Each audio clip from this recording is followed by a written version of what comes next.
Welcome to the ultimate showdown in the programming world. Functional programming versus object-oriented programming. For decades, developers have debated which approach is superior. In this video, we are going to break down the core philosophies behind these two paradigms, how they differ in solving problems, and why you might choose one over the other. Let us start with object-oriented programming, or OOP. The core philosophy here is thinking in nouns. OOP models software around objects. Imagine a real-world object like a car. In OOP, we bundle the data, like the car's color and speed, together with the behaviors, like driving or braking, into a single unit. This keeps everything related to the car in one place. OOP relies on three main concepts. First is encapsulation, which is like a protective shell that keeps data safe inside an object. Second is inheritance, allowing new objects to be based on existing ones, like a sports car inheriting features from a generic car. And third is polymorphism, which lets different objects interact using the same interface, but behave differently. On the other side, we have functional programming, or FP here. The philosophy is thinking in verbs. FP treats computation as mathematical functions. Instead of managing objects with internal state, we focus on transforming data. Data flows through a pipeline of functions, like filter, map, and reduce, turning raw input into the desired output without modifying the original data. Functional programming is built on two strict rules. First, pure functions. A pure function always produces the same output for the same input and has no side effects, meaning it does not change anything outside itself. Second is immutability.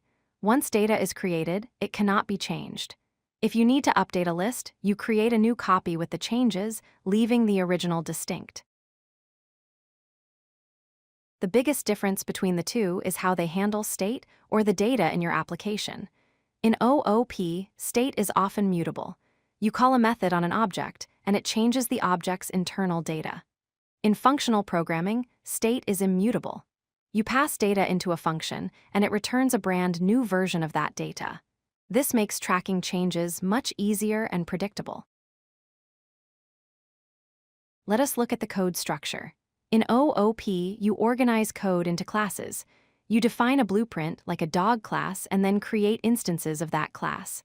In functional programming, you just write small, standalone functions.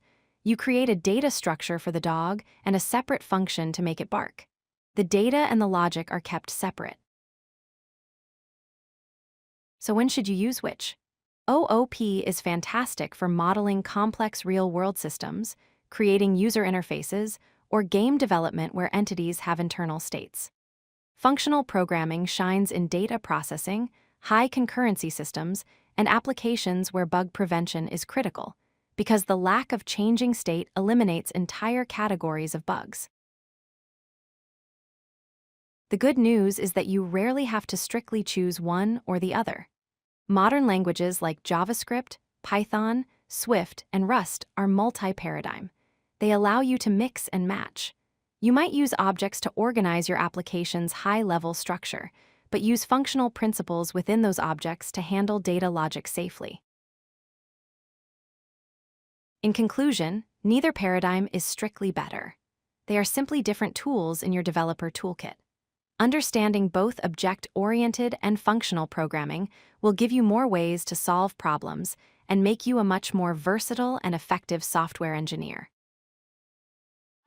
If you like this video, hit that like button and don't forget to subscribe. Visit codelucky.com for more such useful content.